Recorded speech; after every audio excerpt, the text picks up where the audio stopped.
The eighth pillar, the track football connection. If Leonard Fournette was in your school, would he run track? He did in this school. But you've got to ask yourself that. And if it's no, you've got to start doing something about it. This is where my son coaches. I coached the head coach here a quarter century ago, 1992. He still looks young and everything. But Edwardsville High School is the best track program in the state of Illinois. The head track coach is the head freshman coach. The throws coach is the head football coach. The hurdle coach is my son. He's also the varsity defensive backs coach. The jumps coach is the receivers coach. The pole vault coach is the varsity special teams coach. And then the black sheep is the distance coach. The only guy on their staff that is not on the football staff is the distance coach, and they don't like him. And you wouldn't want, I always tell track coaches, you need to find a way to infiltrate the football program, because football coaches don't trust you. They think you're a geek. They don't trust you. And then football coaches, I think you need to infiltrate the track program. Track coaches think you're dumb. Just saying. So this is the perfect situation. I'm always putting up stuff like this. There's so much. I mean, football everywhere is a speed-based game now. This guy ran for me. He gained 520 yards in a game once. This was in the Chicago Tribune.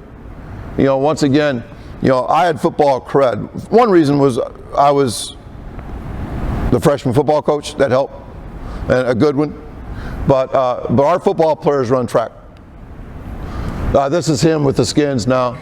And, you know, by the way, he never lifted weights. You know, most athletes with functional large muscles are naturally strong guys. S&C coaches hate me when I say that. Strength is strength. No, natural strength is so much more effective than artificial strength. Most kids that we build up in the weight room are thick and clunky, whereas this kid, I would say most very, very elite athletes, Marcellus Moore, he doesn't lift. It looks like he does, but he doesn't lift. This Marcellus, as a sophomore,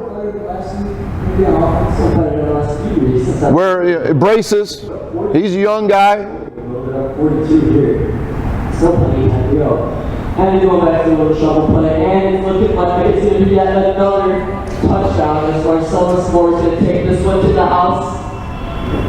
Like I said, Steve, he would make you guys a good team next year. He would be Wisconsin fast, for sure. I love stuff like this.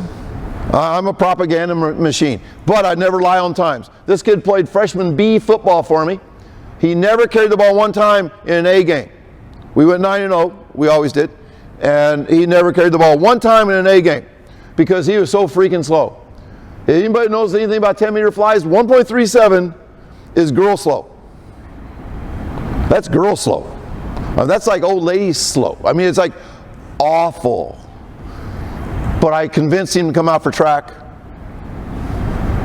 And he ends up being pretty good.